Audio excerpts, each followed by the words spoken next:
विश्वं दर्पणदृश्यमाननगरी तुल्यन्निजान्तर्गतं पश्यन्नात्मनि मायया बहिर्वोद्भूतं यथा निद्रया यः साक्षात् कुरुते प्रबोधसमये स्वात्मानमेवाद्वयं तस्मै श्रीगुरुमूर्तये नमः इदं श्रीदक्षिणामूर्तये बीजस्यान्तरिवाङ्कुरो जगदिदं प्राङ्निर्विकल्पं पुनः मायाकल्पितदेशकालकलना वैचित्रचित्रीकृतं मायावीव विजृम्भयत्यपि महायोगी वयस्वेच्छया तस्मै श्रीगुरुमूर्तये नमः इदं श्रीदक्षिणामूर्तये तस्मै श्रीगुरुमूर्तये नमः इदं श्रीदक्षिणामूर्तये। ॐ सहना भवतु सहनौ भुनक्तु सह वीर्यङ्करवावहै तेजस्विनावधीतमस्तु मा विद्विषावहै। ॐ शान्तिः शान्तिः शान्तिः।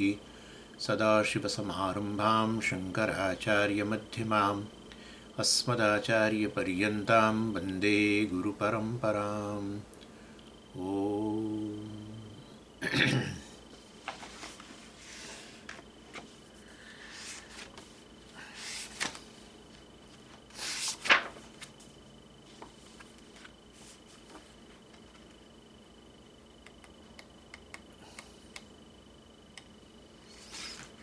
छठो अनुवाक। असन्नेव स भवति असद्ब्रह्मेति वेद चेत् अस्ति ब्रह्मेति वेद चेद्वेद सन्तमेनन्ततो विदुरिति तस्यैष एव शारीर आत्मा यः पूर्वस्य अथातोऽनुप्रश्नाः उत विद्वानमुल्लोकं प्रेत्य कश्चन गच्छति। आहो विद्वानमुल्लोकं प्रेत्य कश्चित् समश्नुत उ सोकामयत् बहुस्यां प्रजा येति स तपोतप्यत स तपस्तप्त्वा इदगुं सर्वमसृजत् यदिदं किञ्च तत्सृष्ट्वा तदेवानुप्राविशत् तदनुप्रविश्य सच्चत्यच्चाभवत् निरुक्तञ्च निरुक्तञ्च निलयनञ्च निलयनञ्च विज्ञानञ्च विज्ञानञ्च सत्यञ्चानृतञ्च सत्यमभवत् यदिदं किञ्च तत्सत्यमित्याचक्षते तदप्येष श्लोको भवति। भाष्यकार કે છે ન અન્યાર્થત્વાत् કિમर्थम् इदम् अस्थाने प्रकृतः हि अन्यः विवक्षितः अस्य वाक्यस्य अर्थः अस्ति सः स्मर्तव्यः। ब्रह्मविदाप्नोति परं सत्यं ज्ञानमनन्तं ब्रह्म यो वेद निहितं गुहायाम् इति तद्विज्ञानं च विवक्षितं प्रकृतं च तत्। એટલે પેલી શ્રુતિ પ્રવેશ શ્રુતિની જે આપણે વાત કરતા હતા, બ્રહ્માનો પ્રવેશ, પરમાત્માનો પ્રવેશ શરીરમાં, જગત એટલે શરીર, જગતમાં પ્રવેશ, જગતનું સર્જન કરીને ઇદગુમ સર્વમાં સૃજત યદિદં કિંચ તત્સૃષ્ટ્વા તદેવાનુપ્રાવિશત, એટલે પરમાત્માએ જગતનો સર્જન કરીને એમાં પ્રવેશ કર્યો, તત્સૃષ્ટ્વા સર્જન કરીને, તદેવાનુપ્રાવિશત એની અંદર એણે પ્રવેશ કર્યો, એટલે શરીર વગેરે પણ જગતનું જ ભાગ છે, એટલે શરીરમાં એણે પ્રવેશ કર્યો બ્રહ્માએ. એટલે એમાં બધી ચર્ચા થઈ કેવી રીતે પ્રવેશ ને આમ ને તેમને, કારણ હોય તો પહેલેથી પ્રવેશેલું જ હોય ને વગેરે વગેરે. એટલે એ બધું આપણે બધી શક્યતાઓ જોઈ કે ભાઈ એ શક્ય નથી બીજી અન્ય કોઈ રીતે પ્રવેશ. એટલે હવે આચાર્ય સમજાવે છે આ પ્રવેશ શું છે. ન અન્યાર્થ એટલે પહેલાં પેલું વાક્ય આવેલું હંત તર્હિ અનર્થકત્વાત અપોહ્યમેવ તત્વાક્યમ તત્સૃષ્ટવા તદેવાનુપ્રાવિશત. એટલે કે બધી શક્યતાઓ જતી રહી એટલે પછી હંત, અરે જવા દો ચલો હવે એમ આ વાક્ય કાઢી નાખો. ઉપનિષદમાંથી જેટલી મળે છે આ તૈત્તિરીય ઉપનિષદની પુસ્તકો જેટલા મળે છે એટલા બધા પાછા વિડ્રો કરો અને એમાંથી આ લાઈન એક આ કાઢી નાખી અને પછી પાછા બધાને આપો એમ. હંત, અરે રે એટલે થાક્યા આવે એમ. આ બધું કોઈ રીતે શક્ય નથી આ સમજાવવાનું. અનર્થકત્વાત અપોહ્યમેવ, અપોહ્યમ એટલે કાઢી નાખો ને ભાઈ. તત્વાક્યમ કયું? તત્સૃષ્ટવા તદેવાનુપ્રાવિશત. ના આચાર્ય કહે છે ના ના ના ઉપનિષદનું વાક્ય છે એમ કાઢી નાખાય તો તમને સમજાયું નહીં, જુદી વસ્તુ છે. અન્યાર્થત્વાત એનો અન્ય અર્થ છે, અમે તમને આપીએ. કિમર્થમ ઇદમ અસ્થાને એટલે શા માટે આવી પ્રકારની અસહાયતા? તમે તો ઋષિપુત્રો છો. હંત હંત અરે રે આવી પ્રકારની અસહાયતા શેના માટે? કિમર્થમ ઇદમ અસ્થાને, આ તો અયોગ્ય છે અહીંયા આ વસ્તુ, આ પ્રકારની અસહાયતા. પ્રકૃત અન્ય વિવક્ષિત અસ્ય વાક્યસ્ય અર્થ અસ્તિ. પ્રકૃત અત્યારે જે અંદર ચર્ચામાં જે છે એ વાસ્તવની અંદર એનો અન્ય અર્થ છે. કઈ જ વસ્તુ ચર્ચામાં છે? આ જ તત્સૃષ્ટવા તદેવાનુપ્રાવિશત વાક્ય જે છે એની જે અત્યારે પ્રવેશ આપણે જે ચર્ચા કરી રહ્યા છીએ એનો અન્ય અર્થ છે. પ્રકૃતિ એટલે અંડર ડિસ્કશન અત્યારે જે છે તે. સહ સ્મર્તવ્ય બ્રહ્મવિદ આપનોતિ પરમ સત્યમ જ્ઞાનમ અનંતમ બ્રહ્મા યો વેદ નિહિતમ ગુહાયામિતિ. આટલું યાદ રાખો. યાદ છે એમ પૂછે છે. સહ સ્મર્તવ્ય ક્યાંથી શરૂઆત કરી હતી એ યાદ રાખશો તો સમજાશે આ વસ્તુ. હવે સહસ્મર્તવ્ય આ સહવાક્ય એટલે સહ એ વસ્તુ, એ અર્થ વસ્તુ તમારા મનમાં અંદર સમજાવવો જોઈએ. વાક્ય તો પેલું નપુંસકલિંગ છે પણ વાક્યનો અર્થ છે એ પુલ્લિંગને. એટલે અર્થ સહ અર્થ સ્મર્તવ્ય. બ્રહ્મવિદ આપનોતિ પરમ સત્યમ જ્ઞાનમ અનંતમ બ્રહ્મા યો વેદ નિહિતમ ગુહાયમ. કે ભાઈ બ્રહ્મવિદ આપનોતિ પરમ, બ્રહ્મને જાણનારો જીવનનું શ્રેષ્ઠ ધ્યેય પ્રાપ્ત કરી લે છે. જીવનનું શ્રેષ્ઠ ધ્યેય એટલે સમજ્યા, એટલે કેટલાકને માટે જ હોય ને, તો હવે સિલેક્ટેડ લોકો માટે જ હોય ને. નાના બધા જ લોકો પ્રાપ્ત કરી શકે. મનુષ્ય યોનિ ધરાવનાર બધા જ લોકો માટે આ શક્યતા છે પ્રાપ્ત કરવાની. અને બધા એ જ ઈચ્છી રહ્યા છે, બીજું કોઈ ધ્યેય જ નથી ઈચ્છતું ને, આટલું જ ઈચ્છે છે. બ્રહ્મ જોઈએ છે બધાને, મોટા બની જવું છે એકદમ. બ્રહ્મ એટલે મોટું, બધાને મોટા થઈ જવું છે.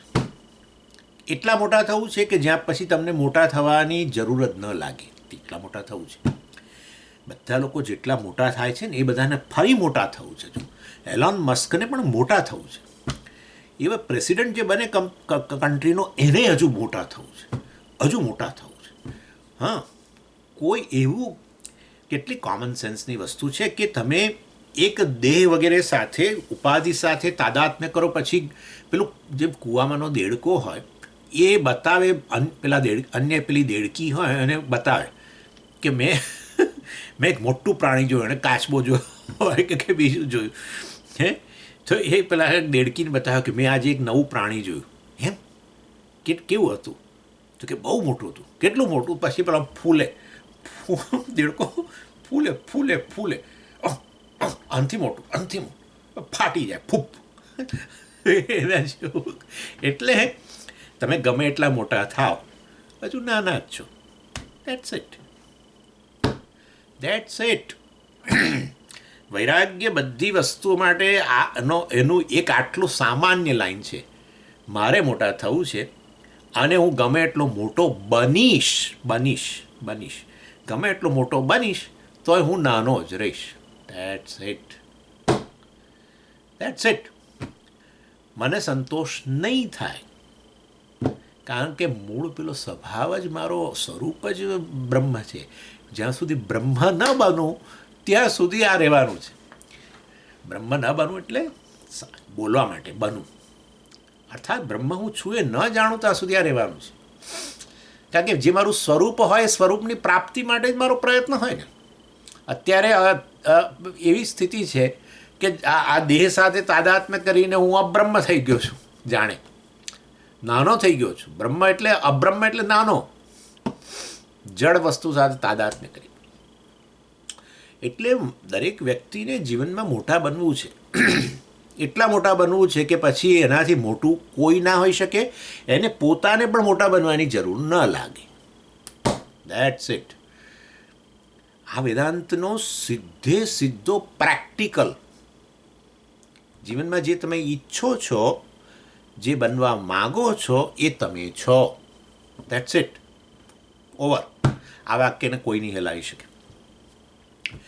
જે બનવા માગો છો એ તમે છો. કારણ કે કશું પણ બન્યા પછી હજુ બનવાની વૃત્તિ નથી જતી. એનો અર્થ કે તમારે જે ખરેખર બનવું છે એ હજુ થયું નથી. That's it. એટલે વિચારો, ભગવાને તમને નવો દેહ આપે પાછો. આ તો અહીંયા તો પેલો ફૂલતો ગયો, પછી તો મરણ પથારી આવી ગઈ. ફૂલતો ગયો, મરણ પથારીએ જુએ છે કે હું એટલો મોટો બન્યો, પણ હજુ પેલી મોટા બનવાની વૃત્તિ નથી ગઈ. ભગવાન કે કંઈ નહીં, હવે આ દેહ તો ફૂગો ફૂટશે, અત્યારે હવે તૈયારી છે, પછી તને નવો દેહ આપું છું. હા, નવો દેહ આપે એટલે વળી પછી આ જ શરૂ થાય. બનવું છે, મોટા બનવું છે. જે વસ્તુ તમે બનો એ હંમેશા મર્યાદિત જ હોય, કારણ કે અત્યારે નથી, ભવિષ્યમાં બનશો. એટલે ભવિષ્ય એટલે શું? કાળ. કાળની અંદર બનનારી વસ્તુ નાની હોય કે મોટી હોય, અલ્પ જ હોય. અને અત્યારે જે છો એના કરતાં જુદા બનવું છે, નેચરલી, સ્વાભાવિક છે. મોટા બનવું જ છે, પણ એટલે અત્યારે નાનો છું, મોટો. હવે મોટો ધનની દ્રષ્ટિ હોય, જે પણ પ્રતિષ્ઠાની દ્રષ્ટિ હોય, જે પણ હોય. એટલે અત્યારે જે છું એનાથી મને સંતોષ નથી, જુદા બનવું છે, મતલબ નેચરલી. તો તમે જુદા બનો તો પણ વાસ્તવમાં એ જુદી વિશેષતાઓ ધરાવતા બનો તો પણ મર્યાદિત જ રહેવાના છો. કારણ કે બધી વિશેષતાઓ તો આવે જ નહીં, થોડીક બીજી નવી વિશેષતાઓ આવી, એ પછી પાછી બીજી મર્યાદાઓ સાલી, બીજી વિશેષતાઓ નથી, વળી પાછું બનવું. એટલે બધાને છેવટે બધા વિશેષો ધરાવનારું અધિષ્ઠાન જ બનવું છે, જે વાસ્તવમાં નિર્વિશેષ છે, આત્મા એ જ બનવું છે. એટલે કોઈ પણ તમને પૂછે કે વેદાંતનો વિષય શું, બસ મારે જીવનમાં જે બનવું છે એ હું છું એવું જ્ઞાન આપે છે. That's it. આનું નામ વેદાંત. એટલે આ ઓરિએન્ટેશન જતું રહે. આનું નામ જ બહિર્મુખતા. મારે બનવું છે એનું નામ બહિર્મુખતા. That's it. બનવું છે માટે તમારે પછી કર્મ ને આ ને તે ઈચ્છા તો છે જ, જાણે ને ઈચ્છાની પાસે કર્મફળ ને બહાર જ દ્રષ્ટિ છે. બનવું છે, પણ તો કેવી રીતે? બહાર દુનિયાનો સહારો લઈને બનવું છે. વિચાર્યું નહીં કે ખરેખર આ ઈચ્છા શેની ઈચ્છા છે અને શું છે એકચ્યુઅલી એની પાછળ. એનીવે, એટલે સહસ્મર્તવ્ય બ્રહ્મવિદ આપનોતિ પરમ. એ બ્રહ્મને જાણનારો, બ્રહ્મને આત્મા રૂપે જાણનારો પરમને પ્રાપ્ત કરે છે, બ્રહ્મને પ્રાપ્ત કરે છે, મોટો બની જાય છે, આખા જગતનું અધિષ્ઠાન બની જાય છે. એટલે તમે છો જ, અત્યારે જ છો, પણ તમને ખબર નથી. એમ સ્વામીજી કહ્યું, પૂજ્ય સ્વામીજી કહેતા હતા કે મનુષ્ય દેહ પ્રાપ્ત કરીને આ શક્યતા છે આ રીતે જાણવાની ને જીવનનું પરમ ધ્યેય આ પ્રકારે પ્રાપ્ત કરવાની, જે ઈચ્છો છો એ વસ્તુ પ્રાપ્ત કરવાની શક્યતા છે, ને છતાં મનુષ્ય દેહમાં રહીને પણ એ ન કર્યું તો લોસ થયો ને. કેટલો લોસ થયો? અનંતનો લોસ થયો. અનંત લોસ, ઇન્ફાઇનાઇટ લોસ કહેવાય એને. તમે ઇન્ફાઇનાઇટ છો જ, ખાલી જાણવાનું છે. એટલે નહીં જાણીને જે લોસ થયો એને ઇન્ફાઇનાઇટ લોસ કહેવાય. સમજી ગયા? આવું છે. એટલે માટે પહેલાં કહ્યું, બૃહદારણ્યક ઉપનિષદની અંદર કહ્યું કે આ મનુષ્ય આ દેહ પ્રાપ્ત કર્યો, એણે આ મનુષ્ય દેહ મળ્યો અને જાણ્યા વગર હવે આ જઈ રહ્યો છે, એ એવી વ્યક્તિ કૃપણ છે, કંજૂસ. કૃપણ એટલે કંજૂસ. યહ આત્માનમ અવિદિત્વા અસ્માન લોકાત પ્રૈતિ સહ કૃપણ. કંજૂસ. કેમ કંજૂસ? કેટલી શક્યતા હતી, કેટલી સંપત્તિ, મતલબ પોતાના રૂપમાં, આત્માના રૂપમાં કેવી મોટી સંપત્તિ, અનંત સંપત્તિ. અને બધી જ વસ્તુ ના, અમને તો આત્માની કોઈ ચિંતા જ નથી. અમારે તો જીવનમાં સ્વામીજી સુખ જોઈએ. ભાઈ સુખનું નામ જ આત્મા છે. અમારા જીવનમાં સલામતી જોઈએ, સલામતીનું નામ આત્મા છે. અમારે જીવનની અંદર શાંતિ જોઈએ સ્વામીજી, શાંતિનું નામ આત્મા છે. શાંતિ નામનો પદાર્થ જે દિવસે મળે ને એ દિવસે પહેલું મુક્તાત્માને ફોન કરજો. હું તમારી સાથે જ જોડાઈ જઈશ આ છોડીને. શાંતિ નામનો કોઈ પદાર્થ જગતમાં મળી આવે કે શાંતિ નામની કોઈ જગ્યા મળી આવે, સમજી તમારા આશ્રમમાં શાંતિ છે, આવીને રહો થોડા દિવસ. તમે પોતે જ કહેશો કે અમારે ઘેર જવું છે. જ્યાં જઈએ છીએ ને ત્યાંથી પાછા જઈએ છીએ આપણે, આટલું યાદ રાખો. અને જ્યારે પાછા આવીએ છીએ બારને ચાવીથી બારણું ખોલીને અંદર એન્ટર થઈએ છીએ ત્યારે એમ લાગે છે આપણા ઘરમાં જ સરસ છે બધું. તો આવું કેમ થાય છે સ્વામીજી? બહાર નજર, એનું નામ જ તો માયા છે. એનું નામ જ માયાનું કાર્ય જ આ છે. જે વસ્તુ જ્યાં છે એને બદલે અન્ય જગ્યાએ દેખાડવું. એ તો આ માયાવીઓ કરે છે, આપણા જાદુગરો. જે વસ્તુ છે ને એવું દેખાડી આપે છે ને તમને. આવું છે. એટલે કહેવાનો આ વસ્તુ સમજવાની છે. આ વસ્તુ બરાબર સમજે એને વૈરાગ્ય પ્રાપ્ત થઈ ગયું. આ અધિકારી વ્યક્તિ કોણ સમજે? એના માટે જેના મનમાં આ વસ્તુ સ્પષ્ટ છે. બસ આટલું જે બોલી ગયો 3 મિનિટ 4 મિનિટમાં, એ જેના મનમાં સ્પષ્ટ છે એ વ્યક્તિ અધિકારી છે. That's it. આ વસ્તુ સ્પષ્ટ નથી હોતી એટલે આપણી એક નજર અહીંયા હોય છે શાસ્ત્રમાં અને બીજો પગ બહાર હોય છે. દૂધ અને દહીં બંનેમાં પગ, અને લીધે ઉભાય ભ્રષ્ટ થઈએ છીએ. ઉભાય ભ્રષ્ટ આવું છે. જે બહાર શોધો છો એ અહીંયા છે, એનું નામ વૈરાગ્ય છે. જેને શોધું છું બહાર એ ખરેખર ત્યાં નથી પણ અહીંયા છે.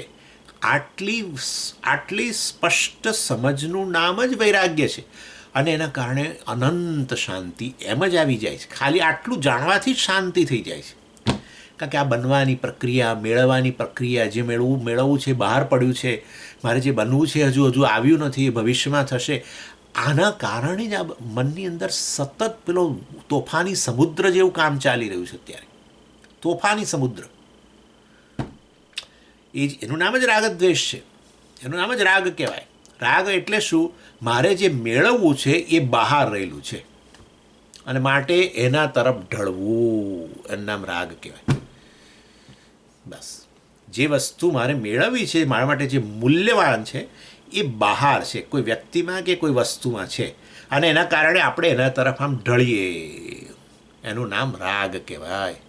અને એનાથી વિરુદ્ધ વસ્તુ હોય એની પ્રાપ્તિમાં અવરોધરૂપ બનતી જણાતી હોય એના પ્રત્યે દ્વેષ જન્મે. આપોઆપ જ આવે, આપોઆપ જ આવે.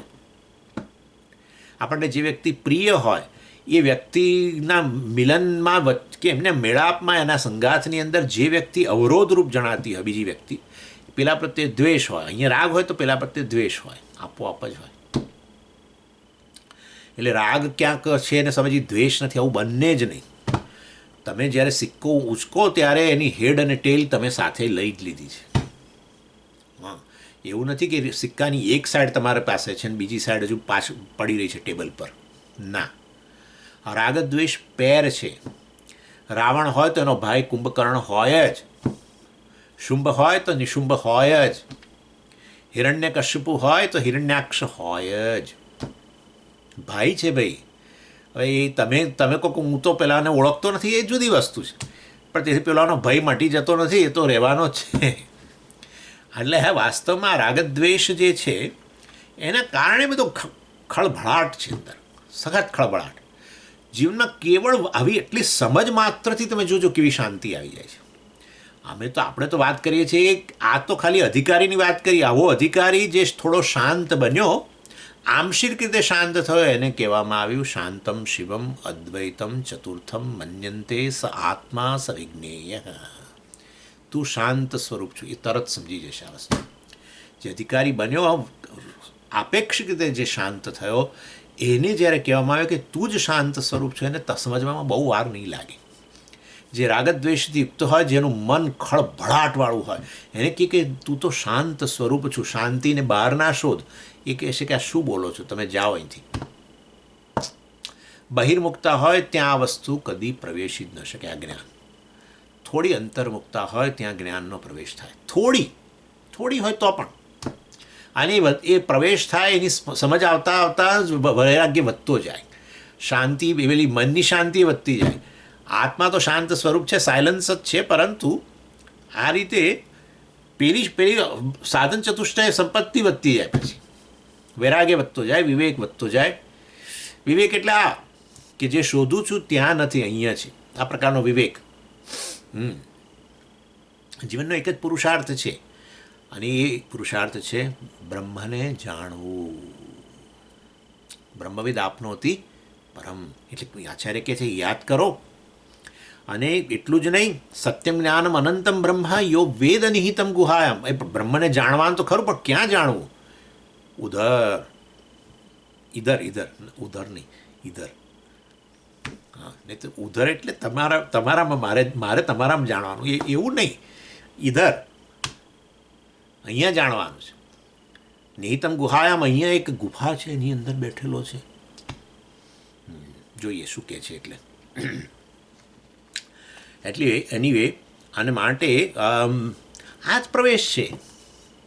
બ્રહ્મનો પ્રવેશ થયો છે ક્યાં? એટલે કે બ્રહ્મને આ રીતે વાસ્તવમાં બુદ્ધિ ગુફાની અંદર બેઠેલો છે, એ જાણી લો. બુદ્ધિ ગુફામાં બેઠેલો છે, એ જ એનો પ્રવેશ છે. That's it. આ બધું સર્જીને ત્યાં બુદ્ધિ ગુફામાં બેઠો છે, ચૂપચાપ. એને તમે જાણી લો. કોઈ પણ વસ્તુને જાણવાની ક્યાં હોય છે? બુદ્ધિમાં. જગતને ક્યાં જાણશો? બુદ્ધિમાં. તો જગતનું કારણ, જગતનો સાર, જગતનો આત્મા ક્યાં જાણી શકાય? બુદ્ધિમાં. That's it. જ્યાં કાર્યને જાણો ત્યાં જ કારણ રહેલું હોય, બીજું શું હોય? કાર્ય જ્યાં જાણો ત્યાં કારણને જણાય. તમે અહીંયા ઘરેણું અહીંયા મારી સામે પડ્યું હોય, સામેજી અહીંયા જો અમે આ કાર્યને અહીંયા જાણ્યું, આ ઘરેણું વીંટી અહીંયા પડેલી છે, અને સોનું ક્યાં જાણશો? તો કે ત્યાં બીજી જગ્યાએ હોતું હશે. જ્યાં કાર્યને જાણો ત્યાં જ કારણ જણાય. એટલે આ સમગ્ર જગતને ક્યાં જાણો છો? અહીંયા. બસ, તો એ જગતનું કારણ પણ ક્યાં જાણવું જોઈએ? અહીંયા, ત્યાં જ બેઠો છે, બુદ્ધિ ગુફામાં. યો વેદ નિહિતમ ગુહાયામ, બુદ્ધિરૂપી ગુફામાં બેઠેલો છે. મતલબ તે અહીંયા આવી ગયો છે. હા, બસ એનું નામ પ્રવેશ. અહીંયા જ બેઠો છે, અહીંયા જ ઉપલબ્ધ છે. બ્રહ્માની બુદ્ધિમાં જ ઉપલબ્ધિને જ બ્રહ્માનો પ્રવેશ કહેવાય છે. આટલું જ છે. એટલે ભાષ્યકારે વાસ્તવમાં આ રીતે આ વસ્તુ સમજાવવા માટે હવે પ્રયત્ન શરૂ કર્યો.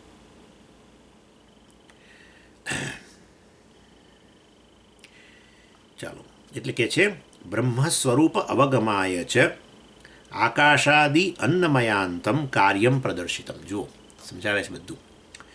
બ્રહ્મ અવગમશ્ચ આરબ્ધ તત્ર અન્નમયાદ આત્મન અન્યોંતર આત્મા પ્રાણમય તદંતર મનોમય વિજ્ઞાનમય ઇતિ વિજ્ઞાનગુહાયાં પ્રવેશિતઃ તત્ર ચ આનંદમય વિશિષ્ટ આત્મા પ્રદર્શિતઃ તતઃ પરમ આનંદમય લિંગાધિગમદ્વારેણ આનંદવૃદ્ધિ અવસાન આત્મા બ્રહ્મપુચ્છમ પ્રતિષ્ઠા સર્વવિકલ્પાસ્પદ નિર્વિકલ્પ અસ્યામેવ ગુહાયામ અધિગંતવ્ય ઇતિ તત્પ્રવેશ પ્રકલ્પ્યતે. બ્રહ્મ સ્વરૂપ અવગમાય. અવગમ એટલે જ્ઞાન, બ્રહ્મજ્ઞાન. બ્રહ્મ સ્વરૂપ અવગમાય, બ્રહ્મના સ્વરૂપને સમજવા માટે, જાણવા માટે આકાશાદિ અન્નમયાંતમ કાર્યમ પ્રદર્શિતમ. એટલે બ્રહ્મના સ્વરૂપને સમજવા માટે જ આ આખું કાર્યની રેન્જ તમને બતાવવામાં આવી. આકાશાદિ, બરાબર ને? ત્યાંથી શરૂ થયું હતું ને. તસ્માદ્વા એતસ્માદ આત્મન આકાશ સંભૂત. ત્યાંથી શરૂ કરીને અન્નમય સુધી બધું.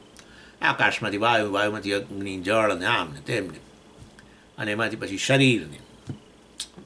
આ રીતે આકાશાદિ અન્નમયાંતમ કાર્યમ પ્રદર્શિતમ. આકાશથી માંડીને છેવટે આ અન્નમય, શરીરને અન્નમય કહેવાય ને. અન્નનો વિકાર છે ને, જે કંઈ આપણે ખાઈએ છીએ એના એ રૂપમાં તો રહેતું જ નથી. એનો સ્થૂળ ભાગ નીકળી જાય, પણ એમાંથી જે જો એનો સાર હોય એમાંથી જ તો બધું આ બને છે, હાડકા નાન લોહી ને ફલાણું ઢીકણું. એ જ છે બધી સપ્તધાતુઓ છે. એટલે શરીર એ અન્નનો જ વિકાર છે. જે કંઈ અન્ન તમે લો છો એનો વિકાર છે ને, અન્ન રૂપે નથી. શરીરને અન્ન ના કહી શકાય. અહીંયા તમે કશું ખોદીને કાઢો તો અંદરથી પેલી ગઈકાલની રોટલી ના નીકળે. એટલે એ અન્નનો વિકાર અન્નનું પરિણામ, અન્નરસ જે કહેવાય એટલે કે અન્નનો સાર. બાકી સ્થૂળ ભાગ બધો નીકળી જાય. અન્નનો સાર રૂપે આ બધું એમાંથી અન્નનો સાર, એ અન્નનો સારનો વિકાર પાછો આ રૂપમાં, સપ્તધાતુના રૂપમાં, લોહી વગેરેના. એટલે આકાશાદિ અન્નમયાંતમ કાર્યમ પ્રદર્શિતમ, એટલે આ બ્રહ્મના સ્વરૂપને સમજવા માટે જ વાસ્તવમાં આ બધું એનું જે કાર્ય જે છે એમાંથી સર્જાયેલું બધું જે છે આકાશથી માંડીના શરીર સુધી એ બધું રજૂ કરવામાં આવ્યું તમારી સામે. પતી ગયું ને, આપણે આ દ્વિતીય વલ્લીમાં બધું જોયું ને પહેલાં.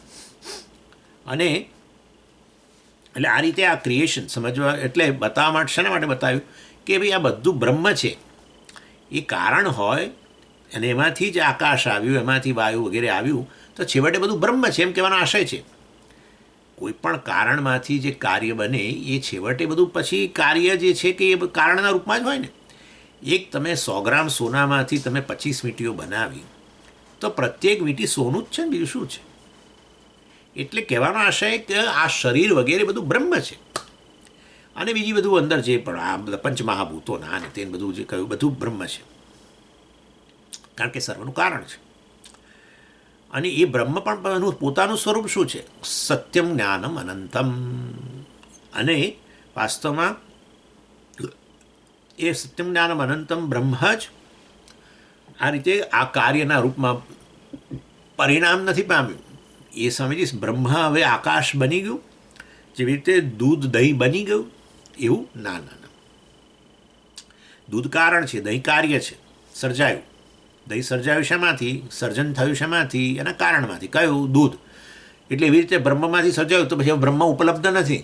તો બ્રહ્મ ઉપલબ્ધ નથી તો પછી હવે એ બ્રહ્મને બુદ્ધિરૂપમાં જાણો એવું બોલવાનો અર્થ જ નથી, કારણ કે રહ્યું જ નથી. તો દૂધ વપરાઈ ગયું દહીં બનાવવા માટે, ને હજુ તમે ફ્રીજની અંદર એ હજુ પડી રહ્યું છે દૂધ, એમ તમે કહો તો ક્યાં? વાસણ ખાલી થઈ ગયું, દહીં બની ગયું ને તે દૂધનું વાસણ હતું ખાલી છે ભાઈ, પતી ગયું હવે. એટલે આ બધું કાર્યના રૂપમાં બની ગયું તો હવે કારણ રહ્યું જ નહીં, નાશ પામી ગયું. તો હવે તો કારણ છે ક્યાં? ના ના, કહેવામાં આવ્યું પાછું કે બુદ્ધિરૂપી ગુફામાં બેઠો છે ને એને જાણી લો, એને જ શોધી રહ્યા છો તમે જીવનમાં એમ. તો એનો અર્થ એવો છે કે એ બધું બન્યું છતાંય જાણે એનું એ જ રહ્યું. હા, તો એવું જ છે ને, બની આવું હતું છે, હોય જ ને. પણ રજ્જુ સર્પ બની ગયા પછી એ રજ્જુ રૂપે જ અવેલેબલ છે હજુ, એવું છે. રજ્જુ સર્પ બન્યો બરાબર છે, પણ તો હજુ રજ્જુ રૂપે અવેલેબલ છે. એનો અર્થ કે સર્પ કેવો છે? મિથ્યા. એટલે આ સર્જન કેવું છે? મિથ્યા છે. આકાશ રૂપે માયા થકી એ બ્રહ્મ માયા થકી આપણે આકાશ વગેરેના રૂપમાં સર્જાય. માયા થકી એટલે માયાની જ અભિવ્યક્તિ, બધી મિથ્યા વસ્તુની અભિવ્યક્તિ. માયા આ બધું અવ્યક્ત રૂપે હતું, એના માયા. એ અવ્યક્ત બ્રહ્મમાં હતું. મિથ્યા સમજો, બ્રહ્મમાં હતું એટલે સમજી કયા ખૂણામાં, બ્રહ્મના કયા ખૂણામાં માયા બેઠી છે. પાદોસ્ય વિશ્વાભૂતાની ત્રિપાદસ્ય અમૃતમ દિવી. બ્રહ્મના એક પાદની અંદર આ સમગ્ર જગત, એટલે કે એનું કારણ માયા રહેલી છે એક પાદમાં. બાકીના 3 પાદ એકદમ માયા વગરના છે. એક પાદ, 1/4 ભાગમાં ખાલી માયા બેઠી છે કે જગત બેઠું છે. બાકી 3 પાદ તો પોતાની મહિમામાં પ્રતિષ્ઠિત છે. એવું ના માનશો. કહેવાનો આશય એવો છે કે મિથ્યા છે. બ્રહ્મ તો આ જગતને વ્યાપીને રહેલો છે એ બતાવવા માટે કહું 1/4 માયા કે બ્રહ્મ જગત રહેલું છે, અને બાકીના 3/4 અંશમાં તો બ્રહ્મ હજુ પોતાના સ્વરૂપમાં પ્રતિષ્ઠિત છે. કહેવાનો આશય બ્રહ્મ જ સર્વવ્યાપક છે. જે કંઈ સર્જાયું છે આકાશ વગેરે બધાને વ્યાપીને રહેલું છે. સર્જન મિથ્યા છે એ બતાવવા માટે. ચાલો, એટલે બ્રહ્મા ઉપલબ્ધ છે એથી નક્કી થઈ ગયું કે સત્યમ જ્ઞાનમ અનંતમ બ્રહ્મ હજુય વાસ્તવમાં સત્યમ જ્ઞાનમ અનંતમ બ્રહ્મ જ છે. આ જગત રૂપે આવી રીતે પરિણામ નહીં, જગત રૂપે આ રીતે અભિવ્યક્ત થયેલું જણાતું હોવા છતાં પણ વાસ્તવમાં જેવી રીતે બીજું લઈ જ શકો ઉદાહરણ. તમે બીજું લઈ જ શકો કે આ ભાઈ જે કંઈ મીટીઓ વગેરે બધું સર્જાયું છે, એ સર્જાયા પછી પણ સોનું પાછું ઉપલબ્ધ જ છે એનું એ જ રૂપમાં, એમ એવું લઈ શકો. એવી રીતે આ અન્નમય વગેરે છે એ બ્રહ્મનું કાર્ય, અને માટે આ શરીર જે છે એને શું કહેવાય? બ્રહ્મ કહેવાય. કારણ કે બ્રહ્મનું જ કાર્ય છે, બ્રહ્મમાંથી અભિવ્યક્ત થયેલું છે, એને કારણે વાસ્તવમાં આ રીતે એ બ્રહ્માત્મા છે. બ્રહ્માત્મા કેમ કહ્યું પાછું? બ્રહ્મ કોને? ના, મેં તમને કહ્યું તો તસ્માદ વા એ તસ્માદ આત્મનઃ આકાશ સમુદ્ર. એ બ્રહ્મ જે આત્મા છે એમાંથી આકાશ વગેરે આવ્યું ને, એમાંથી આ શરીર, એટલે આ બ્રહ્માત્મા બોલો એ વધારે સારું છે. બ્રહ્મ કરશો તો આ તમે દૂર જતા જશો બ્રહ્મથી. હા, બ્રહ્માત્મા કહેશો તો પાછું રહેશે, હજુ એક શક્યતા રહેશે કે એ હું જ છું એવું કહેવા માટે. એટલે આનું નામ જ શ્રવણ કરીએ ત્યારે આપણે એટલું યાદ રાખવાનું કે આ સ્વામી હવે આવીને બોલશે હમણાં, એ બધું મારા વિશે બોલશે, મારા ગુણગાન ગાશે. રોજ જે સવારે બેસીને એ મારા ગુણગાન ગાશે. આટલું ખાલી એક જગ્યાએ લખી રાખો. નહીં તો અમારે પ્રિયકાંતબેન કહીએ કે તમને ચિઠ્ઠીઓ મોકલી આપે એવી તમને. એટલે એ સામે તમારા આ જે છે ને, આ ઝૂમનું જ્યાં ચાલે છે ત્યાં લખી રાખો કે આ સ્વામી ગમે તે વિષય બોલે, વિવેક ચૂડામણી બોલે કે પંચદશી બોલે, વાત મારી જ કરશે, મારા ગુણગાન ગાય છે આખો દિવસ. બસ એવું યાદ રાખો. બ્રહ્મા કે આત્મા એવું નહીં, મારા. સમજો, સા આત્મા તત્વમસી શ્વેતકેતો. સા આત્મા, હે શ્વેતકેતુ હો બેટે, દાલકે કહ્યું, એ જ આ સમગ્ર જગતનું કારણ સદૈવ સોમિદમગ્ર આસીત એકમેવા દ્વિતીયમ સ આત્મા. એ સત છે જેમાંથી આ સમગ્ર જગત આવ્યું છે એનું કારણ છે એ જ આત્મા છે. હો શું હો તત્વમસી, એ તું છું. હા, ત્યારે આત્મા કરે તો એ જ તકલીફ પડે, કારણ કે આત્મા એટલે આપણને અંદર બેઠેલો માયલો, પાછો કહેવાય માયલો, અંદર બેઠો, એટલે અંદર ક્યાંક બેઠો છે ખૂણાની અંદર. ના, તું અહમના રૂપમાં જે રહેલો છે એ જ આ અહમ જ વાસ્તવમાં સત છે, બ્રહ્મ છે, જગતનું કારણ છે. એનીવે, એટલે આ બ્રહ્મ અવગમનની શરૂઆત થઈ, બ્રહ્મના જ્ઞાનની આ રીતે શરૂઆત કરી કે જુઓ આ આકાશ વગેરેનું સર્જન થયું, આવ્યું આ તે બધું છેવટે આ સ્થૂળ શરીર, આ બધાનું કારણ બ્રહ્મ છે. એ પ્રકારે શરૂઆત કરી બ્રહ્માનંદ વલ્લીમાં. સત્યમ જ્ઞાનમ અનંતમ વગેરે બ્રહ્મ કહ્યું, યોવેદ નિહિતમ ગુહાયમ કહ્યું, પછી આ રીતે શરૂઆત કરી. અને એ એટલે એનો અર્થ એવો થયો કે આ બ્રહ્મને જાણવાનું પહેલાં તો કયા રૂપમાં, કે આ સ્થૂળ શરીર રૂપે જ અભિવ્યક્ત થયો છે, અને બાંધસ રહેલું બધું એ પંચમહાભૂતો જ છે છેવટે. એટલે જાણવાનું ક્યાં બીજે, બ્રહ્મને જાણવા માટે બીજે ક્યાંય આમ નજર ના દોડાવતા, અહીંયા જ છે, અહીંયા જે કંઈ છે બ્રહ્મ છે, બસ. એટલે બ્રહ્મ સર્વ કાંઈ હોય ને હું એનાથી અન્ય હોઉં તો પછી વાસ્તવમાં એ બ્રહ્મને જાણવાનું શક્ય ન બને. પરંતુ વાસ્તવમાં અહીંયા જ રહેલું છે પરમાત્મા, અહીંયા જ બેઠો છે. એટલે આપણામાં પેલું ભગવાનથી હું દૂર છું, પરમાત્માથી દૂર છું, એ ક્યાંક બેઠો છે, સાંભળતો હશે, નહીં સાંભળતો હોય, બહેરો છે, ફલાણું ઢીકણું બધું જતું રહે ને, અહીંયા જ બેઠો છે. અને આની અંદર જે કંઈ છે બધું બ્રહ્મ છે, દેટ્સ ઇટ. જગતમાં નજર ના દોડાવો. આકાશના રૂપે, વાયુ રૂપે, જળ રૂપે, બધા રૂપે રહે તો અહીંયા જ છે ને બધું. એટલે જે સત્યમ જ્ઞાનમ અનંતમ બ્રહ્મ છે, જે વાસ્તવમાં બુદ્ધિરૂપી ગુફામાં બેઠેલો છે, પ્રવેશ, એનું નામ જ પ્રવેશ, એની એ જ આ વાસ્તવમાં છેક સ્થૂળ શરીર સુધી, આકાશથી શરૂ કરીને છેક સ્થૂળ શરીર સુધી બધું એ જ છે, એમ એનું કારણ છે. માટે એ જ છે. તત્ર આચાર્ય કહે છે, જુઓ, તત્ર એટલે ત્યાં, મીન્સ આ રીતે બ્રહ્મને સર્વકારણ બતાવ્યા પછી પછી આ શ્રુતિએ શું કહ્યું? જુઓ, અહીંયા જ બ્રહ્મ રહેલું હોય તો પછી શ્રુતિઓ બહુ કૃપા કરીને કહે છે કે હવે એ બ્રહ્મ અહીંયા રહેલું છે, પણ કેવી રીતે જાણવું? એટલે ધીરે ધીરે બતાવે છે, કારણ કે સીધું બુદ્ધિમાં કહ્યું તો ન સમજાય. એટલે જુઓ, આચાર્ય કહે છે, જુઓ શ્રુતિ કેવી રીતે સમજાવે છે. શ્રુતિ કહે છે અન્નમયાત આત્મન અન્ય અંતર આત્મા પ્રાણમય. આવ્યું હતું ને, અન્નમય સુધી આવી ગયા, પછી કહ્યું અન્યોંતર આત્મા પ્રાણમય. એટલે વાસ્તવમાં આત્મા જે એ બ્રહ્મ જે આત્મા છે, બ્રહ્માત્મા, એ વાસ્તવમાં આ સ્થૂળ શરીર અન્યોંતર આત્મા, એ બ્રહ્માત્મા આ સ્થૂળ શરીરથી પણ અંદર રહેલો છે. એ હમણાં તો તમે કહ્યું સ્થૂળ શરીર આત્મા છે, એમ તો તમે કહ્યું બ્રહ્મ છે, એ તો કહ્યું. હા, પરંતુ એને જાણવો છે ને હવે, તો આ રીતે કરો, ધીરે ધીરે ધીરે ધીરે અંદર જાઓ, ધીરે ધીરે. આનું નામ સ્થૂળ અરુંધતી ન્યાય એવું કહેવાય છે, સ્થૂળ અરુંધતી ન્યાય. એટલે અન્યોંતર આત્મા પ્રાણમય, એ આત્મા છોડી દો, બ્રહ્મ અને અને અને અને અને આત્મા ના કહેશો. એ હમણાં કહ્યું અને અભી બોલા અભી ફોક, એવું છે વાસ્તવની અંદર કે આ સ્થૂળ શરીર અન્નમય જે છે એ આત્મા છે, પણ આત્મા આ નથી. That's it. આત્મા આત્મા જ છે. રજ્જુ રજ્જુ જ છે. અમે તમને કહીએ છીએ સર્પ રજ્જુ છે, પણ રજ્જુ સર્પ નથી. નેચરલી, કારણ કે એ સત્યમ જ્ઞાનમ અનંતમ બ્રહ્મ બુદ્ધિરૂપી ગુફામાં બેઠો છે, હજુ સત્યમ જ્ઞાનમ અનંતમ બ્રહ્મ જ છે. આ બધું અભિવ્યક્ત થયા પછી પણ તો એનો અર્થ એવો થયો કે એને જે રૂપમાં છે સાચા એનું સ્વરૂપ છે એ રૂપે જાણવાનો છે. આ બધું તો છે જ, એ જ એનાથી અભિવ્યક્ત, એનાથી જ તો અભિવ્યક્ત થયું છે આ બધું. એટલે આ બધું તો એ છે જ. માટે વાસ્તવમાં જેમ ઘડો માટી છે પણ માટી ઘડો નથી. That's it. પ્રત્યેક વીંટી જે છે એ સોનું છે, પણ સોનું વીંટી નથી ને. સોનું વીંટી જ હોય ને, જરૂરી નથી. તમે સોનું લઈ આવો છો વીંટી બનાવવા માટે, ત્યારે વીંટી નથી હોતી, યાદ રાખો.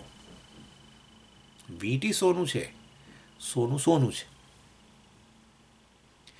સોનાએ સોના રૂપે રહેવા માટે વીંટી બનવું જરૂરી નથી. સોનાનું સ્વતંત્ર અસ્તિત્વ છે. વીંટી એ વીંટી રૂપે રહેવા, સોનું વીંટીમાં જે કંઈ છે સોનું જ છે. વીંટીની કલ્પના પણ સોના વગર ન થઈ શકે. વીંટીનું દર્શન પણ સોના વગર નહીં થાય. વીંટીનું અનુમાન કરવું હોય તો પણ સોના વગર નહીં થાય.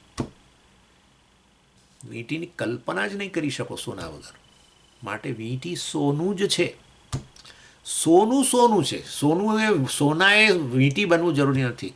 અક્ષય તૃતીયાના દિવસે, અક્ષય તૃતીયા ક્યારેક લઈ આવે છે ને બધું સોનું લોકો લઈ આવે છે ને અક્ષય તૃતીયા ને ક્યારેક બીજે દિવસે, બીજી વખત એ જે હોય સોનું ખરીદવાનો આપણે ત્યાં બહુ શોખ છે. ફલાણો દિવસ આવે ને ત્યારે કંઈક દિવસ આવે એટલે લઈ આવે સોનું. એ જે પડાપડી થાય તમે જુઓ તો ત્રિભુવન ભીમજી જે પણ હોય બધે પડાપડી. ઇન શોર્ટ, તમે લઈ આવો છો વીંટી બનાવવા માટે. હા, તમે વીંટી નથી લઈ આવતા. લાવો તો જુદી વસ્તુ છે, પણ ઘણીવાર સોનું જ લઈ આવો. સોનાનું બિસ્કિટ 10 ગ્રામ વગેરેનું. સોનાનું સ્વતંત્ર અસ્તિત્વ છે, વીંટીનું સ્વતંત્ર અસ્તિત્વ નથી. માટે વીંટી સોનું છે, સોનું વીંટી નથી. ઇનફેક્ટ વીંટીમાં જે કાંઈ છે એ કેવળ સોનું છે. એના ઉપર એક નામ અને રૂપની એક કલ્પના છે, એક પર્ટિક્યુલર રૂપ છે, પણ એ રૂપનો સાર તત્વ તો પેલું સોનું જ છે ને. જે પણ રૂપ છે એનો આત્મા સોનું છે. જે પણ રૂપ છે એનો સાર આ સોનું છે. જે પણ રૂપ છે એનું તત્વ સત્ય સોનું છે. આ ગમે તે શબ્દ વાપરો, એક જ વસ્તુ છે. એનો આત્મા કહો, એનું સત્ય કહો, એનો સાર કહો, જે પણ કેવું કહો, જે એનું કારણ છે. કેવું કારણ? અને આપણે વિવર્ત ઉપાદાન કારણ. ના સમજી સોનામાંથી વીંટી ના થાય, એમાં કંઈક ઉમેરવું પડે, તાંબુ ઉમેરવું પડે. આપણે કલ્પના કરો ને કે એવું એકલા સોનામાંથી બનાવ્યું, બને જ નહીં ને. બનાવી તો શકાય, પણ એ પહેરવા માટે જેવું પહેરવા જાઓ ને એટલે એ જે ગોળ હોય ને એને બદલે એકદમ આમ લંબગોળ થઈ જાય, એવું થાય. કારણ કે એટલી બધી એ પેલું સોનું જે છે ને એનામાં પછી એટલી બધી આમ કઠિનાઈ, હાર્ડનેસ કે એ હાર્ડનેસ એટલી નથી હોતી, એટલે એમાં કંઈક ઉમેરે.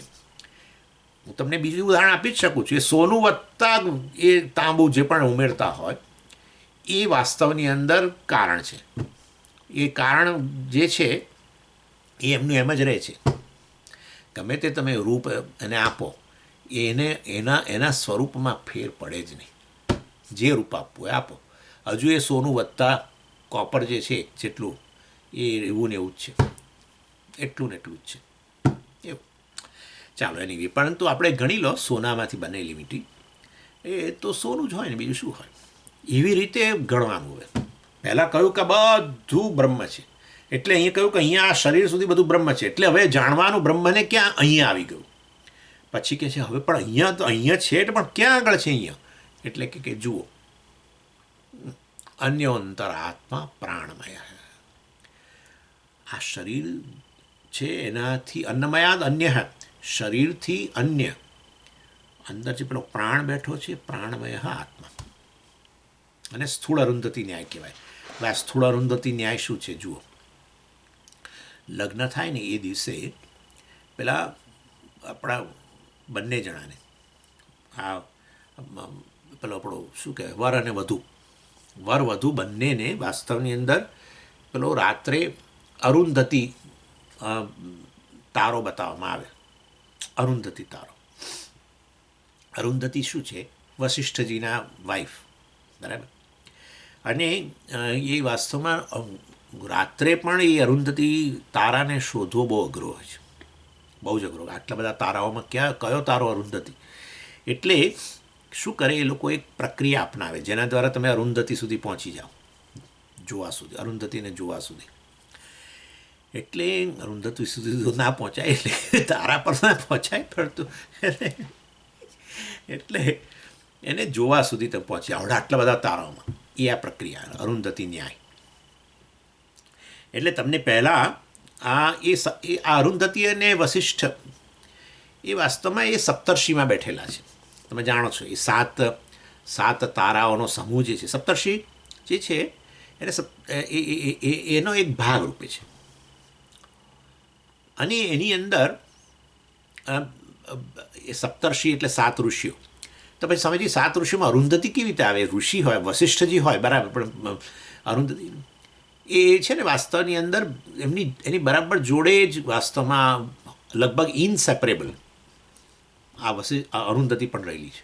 હવે તો વિજ્ઞાને કહ્યું, વિચાર મને તો સમજાતું જ નથી. વિજ્ઞાન હવે કહે છે કે એ બે ખરેખર જે બે એ સપ્તર્ષિની અંદર એને એ લોકો બિગ બેર કહે છે. મોટું પેલું શું રીંછ, એને લોકો બિગ બેર, આપણે સપ્તર્ષિ કહીએ. એમાં આ જે પર્ટિક્યુલર તારો વશિષ્ઠ, એ તારાની જોડે જ બીજો નાનો દેખાય. એટલે એનાથી જોડે દેખાય તો સમજ બે છૂટા, પણ એ વાસ્તવની અંદર એ જોડાયેલા છે. હવે વિજ્ઞાન એમ કહે છે કે ખરેખર એ બે નથી, ત્યાં એક જ છે. એટલે આપણે તો પહેલેથી કહીએ છીએ કે બે જોડાયેલા જ છે, વશિષ્ઠ અને અરુંધતી જોડાયેલા જ છે.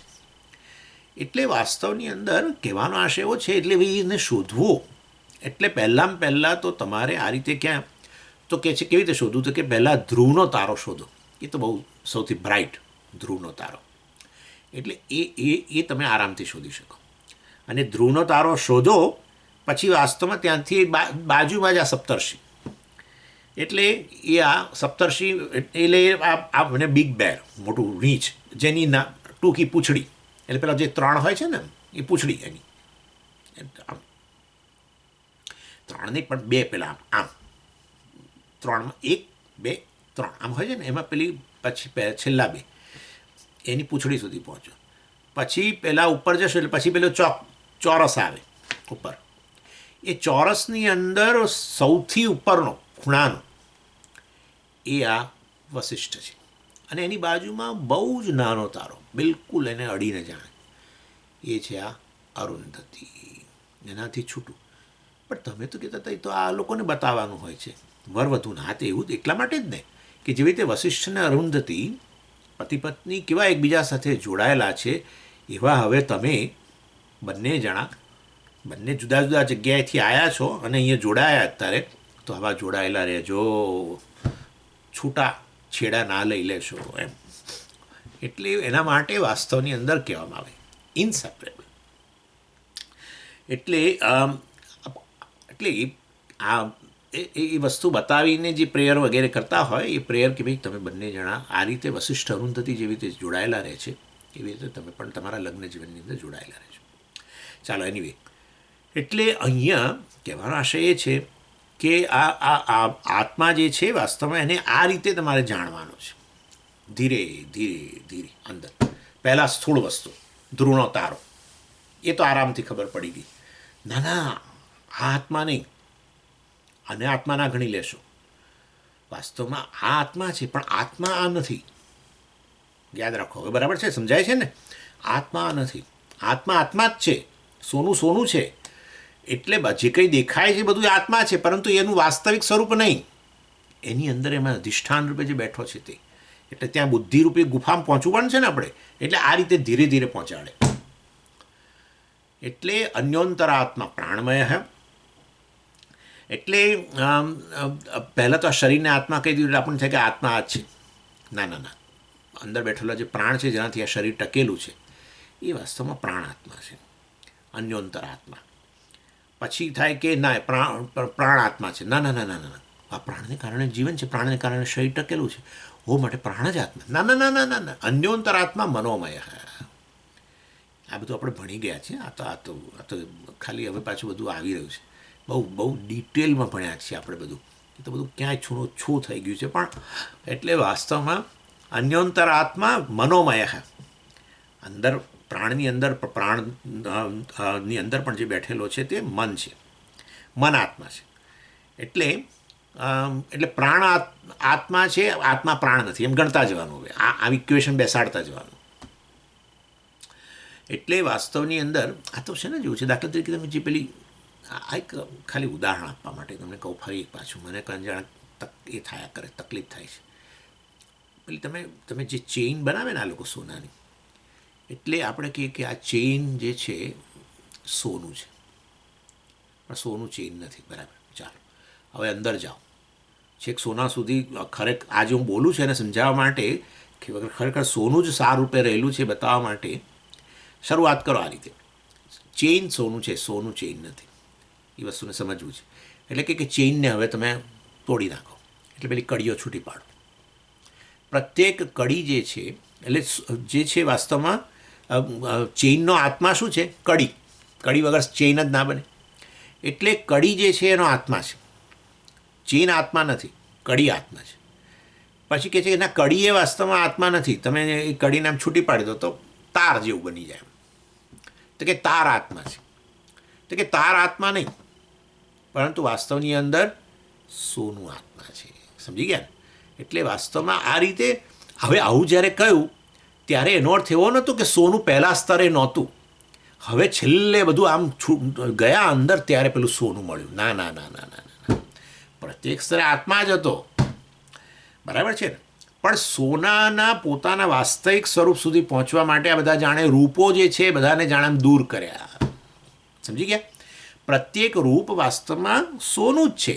એ ચેઇનના રૂપમાં હોય કે કડીના રૂપમાં હોય કે પેલા તારના રૂપમાં હોય, પરંતુ જાણે સોનાના વાસ્તવિક સ્વરૂપને સમજવા માટે જાણે આપણે આ રીતે કર્યું. ચેઇન સોનું છે, એ તો બરાબર છે, પરંતુ એટલે પહેલાં આ રીતે કે ભાઈ ચેઇનને તમે ચેઇનને તમે વાસ્તવમાં ચેઇનનો આત્મા પેલી કડી છે, કડીનો આત્મા તાર છે, તારનો આત્મા સોનું છે. છેવટે આમ આ રીતે વાત કરી. સમજ્યા તમે? એનો અર્થ એવો નથી કે કોઈ પણ સ્તરે સોનું નહોતું, હવે સોનું મળ્યું, એવું નથી.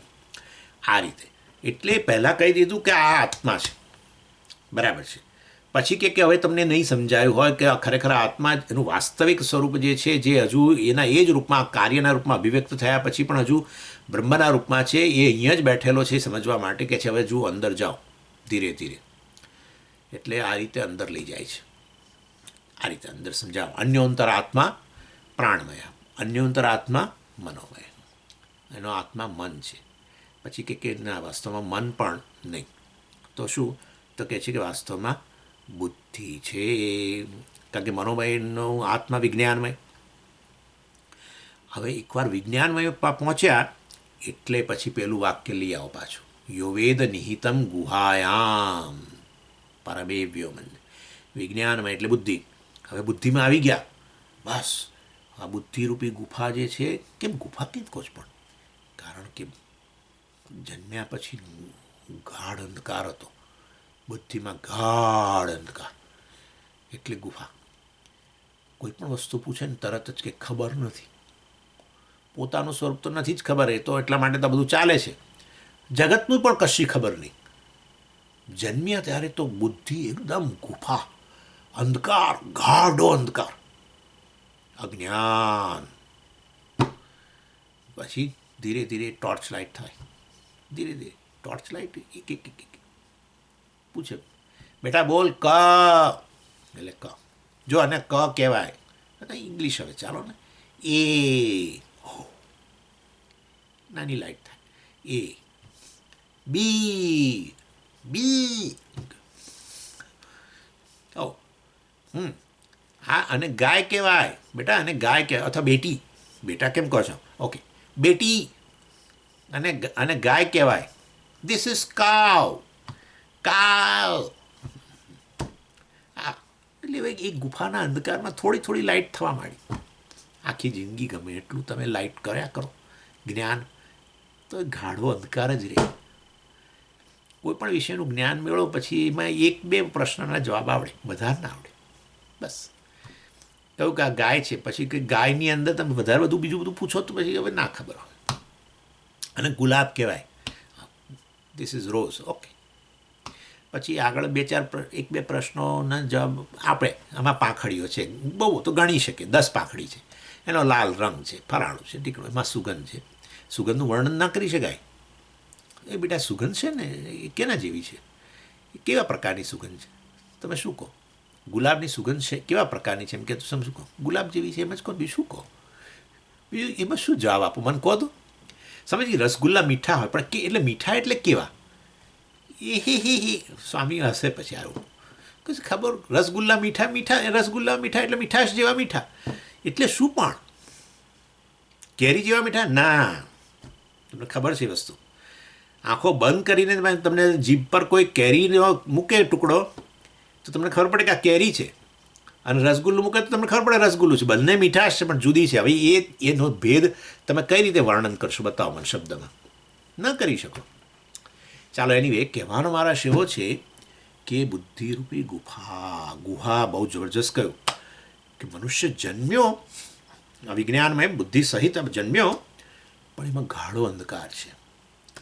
ત્યાં પેલો બેઠો છે જાણનારો. નેચરલી બધું જ્યાં જણાય તો જાણનારો હોવો જ જોઈએ.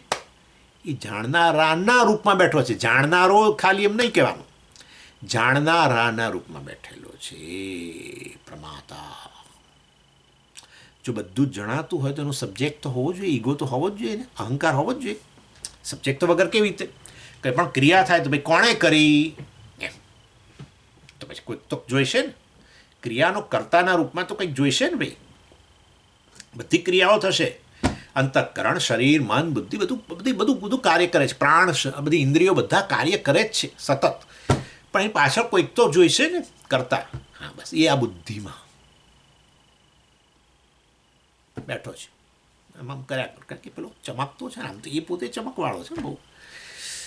યોવેદ નિહિતમ ગુહાયામ, એટલે આ વિજ્ઞાનમાં આવ્યું એટલે હવે અટક્યા અહીંયા જુઓ. અને ત્યાં વાસ્તવમાં આત્માને જાણવાનો છે. એ ટુ બી નોન, જેને જાણવાનો છે ગ્રેય, વાસ્તવમાં એ આત્મા બુદ્ધિમાં બેઠો છે. એટલા માટે તો કેનોપનિષદનું આ વાક્ય જુઓ, આની સાથે જોડી દો. હવે પ્રતિબોધ વિદિતમ મતમ, ત્યાં વસ્તુ કહેવામાં આવી, પ્રતિબોધ વિદિતમ મતમ. આ વાસ્તવમાં આત્મા જે છે એ પ્રતિબોધ વિદિતમ, વિદિતમ જણાય, જાણી શકાય. આમ તો જણાયેલો કહેવાય, વિદિતમ એટલે તો પણ જાણી શકાય.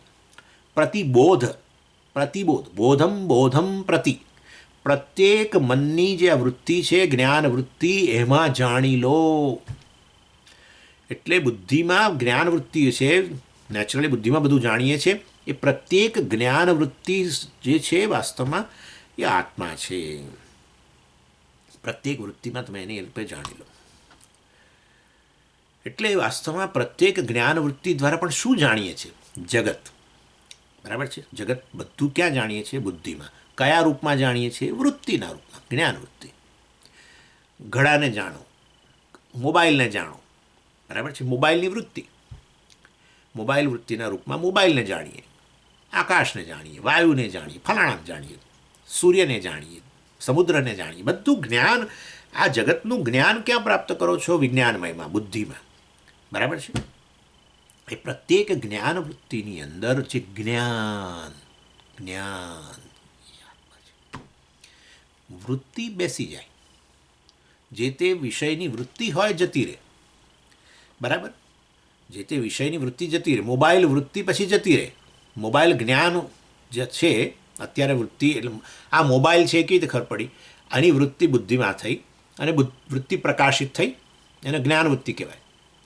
એ જેના પ્રકાશમાં આ વૃત્તિ પ્રકાશે છે, મોબાઈલ વૃત્તિ પ્રકાશે છે, એ પ્રકાશ કોણ છે? આત્મા, ચૈતન્ય. ચૈતન્ય વગર તો વૃત્તિ પ્રકાશે નહીં, ચૈતન્ય વગર એનું અસ્તિત્વ ન હોય. એટલે પ્રત્યેક જ્ઞાન વૃત્તિ પછી ક્લિપ હોય તો ક્લિપની વૃત્તિ મનમાં ઉત્પન્ન થઈ, એ પ્રકાશિત થઈ. ક્લિપ વૃત્તિ પ્રકાશિત થવી એને જ ક્લિપનું જ્ઞાન કહેવાય. એટલે આ રીતે વાસ્તવની અંદર આઈ હોપ કે તમે સમજાતું હોય. આ વસ્તુ તો કેનોપનિષદે પહેલાં ભણી ગયેલા છે આપણે. એટલે વાસ્તવમાં પ્રતિબોધ વિદિતમ મતમ, આત્મા જે છે એને આ રીતે પ્રત્યેક વૃત્તિમાં તમે જાણો. વૃત્તિ કોઈ વૃત્તિ નથી, એ તો જડ વૃત્તિ છે. જો જડ વૃત્તિ હોય તો પછી વાસ્તવમાં પ્રકાશિત કરનાર કોઈક એને હોવું જોઈએ. જે જ્ઞાન વૃત્તિ બને છે એ જડ વૃત્તિ જ્ઞાન વૃત્તિ ન બની શકે તો પેલો બેઠો છે ત્યાં. કોણ બેઠો છે? હા, આત્મા. આત્મા કે બ્રહ્મ? બ્રહ્માત્મા. ઓકે, ચાલો. એટલે વાસ્તવમાં એ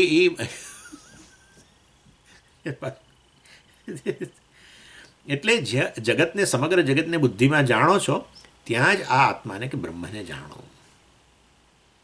એના સિવાય બ્રહ્મને જાણવાનો કોઈ રસ્તો નથી. જ્યાં ઉપલબ્ધ છે ભાઈ, જ્યાં બેઠેલો છે ત્યાં જાણી લો. અન્યત્ર શોધ ન કરો. જ્યાં એ ઉપલબ્ધ બન્યો છે, જ્યાં હાજર થયો છે ત્યાં જાણી લો એને.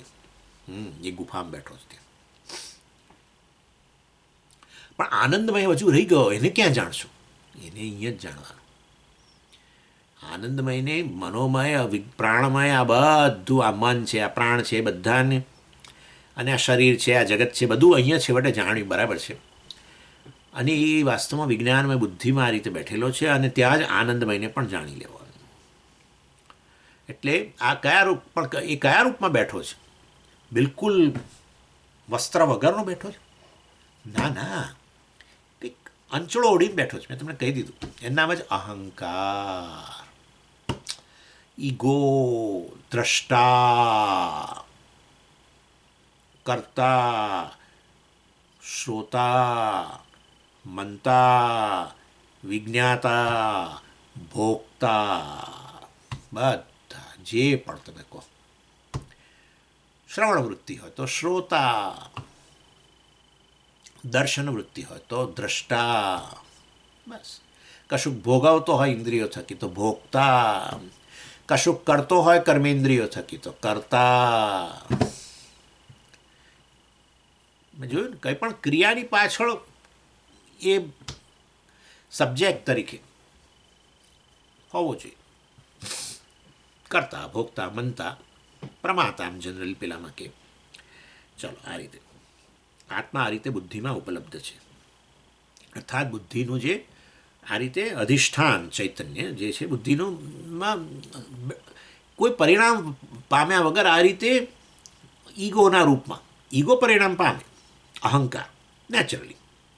અત્યારે કરતા, પછી ભોગતા, અથવા તો દ્રષ્ટા, શ્રોતા. હા, પણ જે આ બધા જુદા જુદા વસ્ત્રો ધારણ કરે છે, એ વસ્ત્રો ધારણ કરનારો, વેશ ધારણ કરનારો એક જ બેઠો છે ત્યાં. એ જ વાસ્તવમાં એને જ તમે શોધતા હતા. કેટલું શોધે આ લોકો બિચારાઓ. બિચારાઓ તો ન કહીએ, ચાલો તમને નહીં ગમે, પરંતુ આ બધા હોસ્ટેજીસને છુપાઈને બેઠેલા કયા પેલી બધી બંકરોમાં ને શું પેલું બધી ટનેલોમાં, હજુ નથી 11 મહિના થયા, ક્યાં રાખ્યા જ ખબર જ નથી. કલ્પના કરો કેવું એ લોકોએ ક્યાં છુપાવીને બેઠા છે બધા. એ પોતે એમને શોધે છે, એ દુશ્મનોને શોધી રહ્યા છે આ લોકો, અને પોતાના હોસ્ટેજીસ, પોતાના જે આ લોકો જેને આ લોકો લઈ ગયા છે અપહરણ કરીને, એને શોધી રહ્યા છે. એ મળતા જ નથી. આ ટચુકડો છે ગાઝા, ટનેલોની અંદર. એવી રીતે આ બુદ્ધિરૂપી ગુફામાં બેઠેલો છે, ખબર નથી અહીંયા જ છે અને શોધે છે આખા એ જગતની અંદર. આ સમગ્ર જગતનું કારણ, સમગ્ર જગતનો આત્મા, સમગ્ર જગતનો સાર અહીંયા જ બેઠો છે. શોધે છે જગતના પદાર્થ, એક પદાર્થમાં. ક્યાં મળે? જગતનો સાર બેઠો છે અહીંયા જ. આપણને થાય કે કારણને જે હું શોધું છું એ ખરેખર પેલો પદાર્થ સામે બેઠો છે, તે અહીંયા આ ત્યાં અથવા પેલી પરિસ્થિતિ જે તે વાસ્તવમાં અહીંયા જ ઉપલબ્ધ છે. આનું નામ જ પ્રવેશ. બ્રહ્માનો બુદ્ધિ કે વિજ્ઞાનમયની અંદર ઉપલબ્ધિ, એની ઉપલબ્ધિ, એની હાજરી, એ જ બ્રહ્માનો પ્રવેશ છે. That's it. અને માટે જ્યાં ઉપલબ્ધ થયો છે ત્યાં જાણો, ત્યાં જુઓ. બસ ખરેખર જ્યાં બેઠો છે ત્યાં જુઓ, નહીં બહાર. બહાર શોધશો તો નહીં મળે, ને નથી મળતો. આપણે જાણીએ છીએ આપણે બધાનું જીવન. અને એ ક્યારેય અદૃશ્ય થતો નથી. હાજર થયો, ગેરહાજર થઈ ગયો, હાજર થયો, ગેરહાજર થઈ ગયો. એ અહંકાર કરો. દ્રષ્ટા રૂપે હાજર થાય, દ્રષ્ટાપણું જતું રહે. પણ એ તો બેઠેલો જ છે. હવે શ્રોતા રૂપે હાજર થાય, પાછું જતું. શ્રોતા જતું રહે, શ્રોતાપણું જતું રહે. સમજો, શ્રોતાપણું જતું રહે. શ્રોતા જતું રહે એવું ના બોલશો, શ્રોતાપણું જતું રહે. હવે દ્રષ્ટાપણું આવે. એ જ નવો વેશ પહેરી લે. એક્ટર થોડો જતો રહે, વેશ જતો રહે. વેશ જતો રહે, એક્ટર ના જાય. એ જુદો વેશ લે છે, જુદો વેશ લે છે, જુદો વેશ લે છે. બસ આપણને ખબર ના હોય આ બુદ્ધિરૂપી ગુફામાં બેઠો છે, અંધકારને કારણે દેખાતો ના હોય, તો શું કરીએ આપણે? આપણે આપણી જાતને શ્રોતા માનીએ, સાચે સાચ કરતા માનીએ, ભોગતા માનીએ, પ્રમાતા માનીએ. બસ કારણ કે ખબર નથી કે આ તો વેશ છે. ખરેખર વેશ પહેરનારો ત્યાં જ બેઠો છે, પણ અજ્ઞાનને કારણે, અંધકારને કારણે દેખાતો નથી બરાબર. એ તો પછી પેલા ગુરુ ટોર્ચ લઈને આવે અને આમ લાઇટ કરે, જો બેટે. હા, અરે હું આ શ્રોતા જે મને કહેતો હતો મારી જાતને, એ તો ખરેખર બ્રહ્મ છે. આ તો ખાલી વેશ જ છે શ્રોતાપણું તો. અને બધો વેશ કાઢી નાખું છું સુષુપ્તિમાં, ત્યારે પાછો બુદ્ધિમાં બેઠો જ છે. હા, હવે ખાલી બધું કોઈ વેશ વગરનો થઈ ગયો છે, જાણે બેઠો જ છે હજુય. ચાલો, એટલે આ રીતે અધિષ્ઠાન ચૈતન્ય બુદ્ધિના અધિષ્ઠાન રૂપે બુદ્ધિમાં જ રહેલો છે. એ અવર જવર કરનારો નથી. બુદ્ધિ વૃત્તિઓ બધી અવર જવર કરે, એટલે શ્રોતાપણું એ વૃત્તિ જ છે ને, અહમ વૃત્તિ. એ અવર જવર કરે. અને એ જે વિષય, શ્રોતા તરીકે શું વિષય હોય તો કે શબ્દ, તો શબ્દવૃત્તિ, શબ્દવૃત્તિ જતી રહે અને શ્રોતાપણું એ જતું રહે. પછી ચાક્ષુષ વૃત્તિ આવે, સ્વામીની વૃત્તિનું દર્શન, સ્વામીને જોઈ રહ્યા છો, સ્વામીના આકારની વૃત્તિ ઉત્પન્ન થાય, અને તમે તમારું દ્રષ્ટાપણું પણ એ રીતે અભિવ્યક્ત થાય. પણ દ્રષ્ટાપણું ને દ્રશ્યપણું, દ્રષ્ટા અને દ્રશ્ય બંને જતા રહે.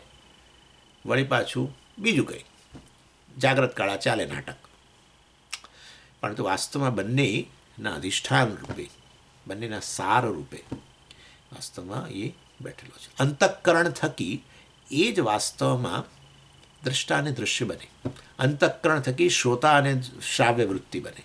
અંતઃકરણ થકી જ અન્ય જ્ઞાતા જ્ઞેય બને. અંતઃકરણ થકી કર્તા કર્મ બને. હા, અંતઃકરણ લય પામી જાય તો કેવળ બસ કોઈ વેશ વગરનો બની જાય. ચાલો, ઓમ પૂર્ણમદ પૂર્ણમિદમ પૂર્ણાત પૂર્ણમુદચ્યતે પૂર્ણસ્ય પૂર્ણમાદાય પૂર્ણમેવાવશિષ્યતે. ઓમ શાંતિ શાંતિ શાંતિ. હરિ ઓમ શ્રી ગુરુભ્યો નમઃ. હરિ ઓમ.